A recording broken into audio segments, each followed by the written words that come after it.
Assalamualaikum warahmatullahi wabarakatuh. Perkenalkan, nama saya Pratiwi Rahmadani dengan NIM 1120142. Saya dari kelas HKID.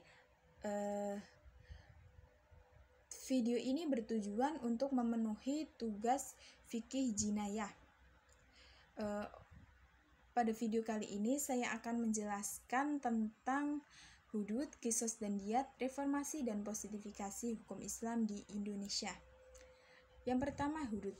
Hudud adalah hukuman-hukuman kejahatan yang telah ditetapkan oleh syara untuk mencegah dari terjerumusnya seseorang kepada kejahatan yang sama. Hukuman hudud wajib dikenakan kepada orang yang melanggar larangan-larangan tertentu dalam agama. Orang yang melanggar ketetapan hukum Allah yang telah ditentukan oleh Allah dan Rasul-Nya termasuk dalam golongan orang yang zalim.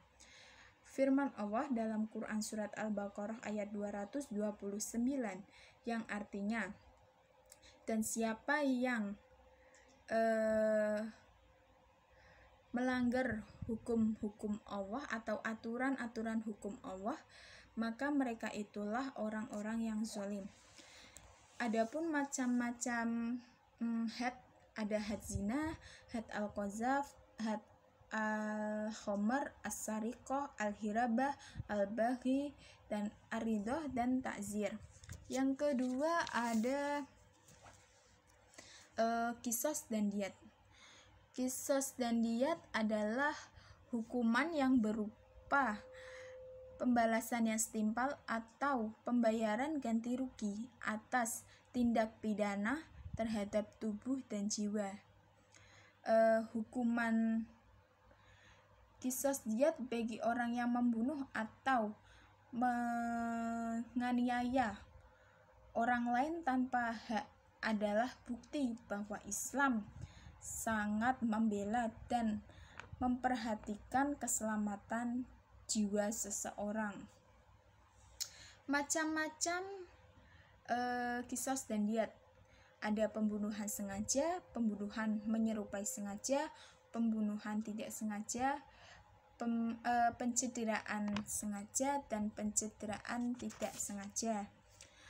Pembunuhan sengaja yaitu pembunuhan yang menggunakan senjata seperti pisau, pedang, atau tombak. Pembunuhan menyerupai sengaja adalah pembunuhan menggunakan alat tetapi yang tidak menyebabkan kematian seperti kayu, batu, tongkat kecil, atau tamparan. Pembunuhan yang tidak sengaja atau tersalah adalah pembunuhan yang tidak ada niat membunuh atau memukul. Yang berikutnya ada pencederaan sengaja, adalah penyerangan terhadap jasad manusia seperti memotong anggota tubuh, memukul, melukai, tetapi nyawa orang tersebut masih hidup.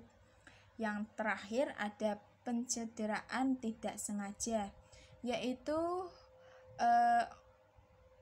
berniat melakukan tetapi tidak dengan niat permusuhan, seperti orang meletakkan batu di jendela, tanpa sengaja batu tersebut jatuh dan terkena kepala orang sehingga kepala orang tersebut pecah atau luka. Yang ketiga ada reformasi dan positifikasi hukum Islam di Indonesia.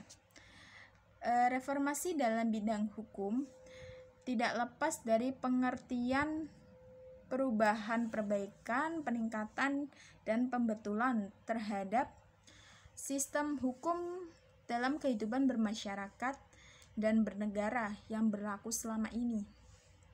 Jadi reformasi hukum Indonesia ini tidak lepas dari 3 sifat, yaitu spiritual, teologis, dan politikal. Ketika masa reformasi menggantikan Orde Baru pada tahun 1998 keinginan mempositifkan hukum Islam sangat kuat. Jadi perkembangan hukum Islam masa Orde Baru atau masa ini mengalami kemajuan. Hal ini dikarenakan atau dipengaruhi oleh munculnya undang-undang tentang otonomi daerah. Undang-undang otonomi daerah ini di Indonesia pada mulanya adalah Undang-Undang Nomor 22 Tahun 1999 tentang pemerintah daerah, yang kemudian diamandemen melalui Undang-Undang Nomor 31 Tahun 2004 tentang otonomi daerah.